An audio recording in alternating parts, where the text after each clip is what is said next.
In this video we will show you how to use RITM Interactive Segmentation SmartTool application in Supervisely.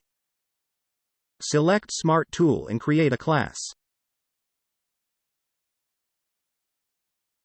Make sure that the RITM app is selected. Now we can start annotation process.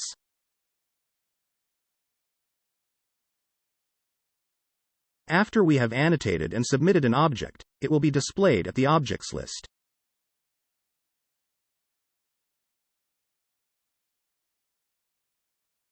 This application uses class-agnostic model, which can annotate almost any object.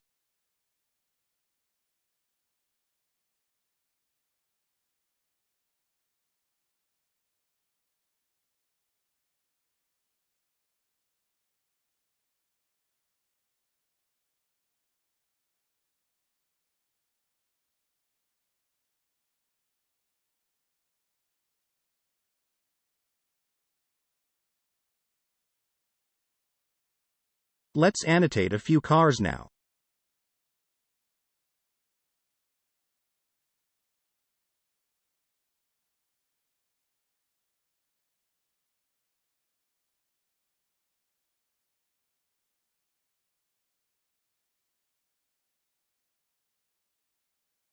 Some more examples of annotations.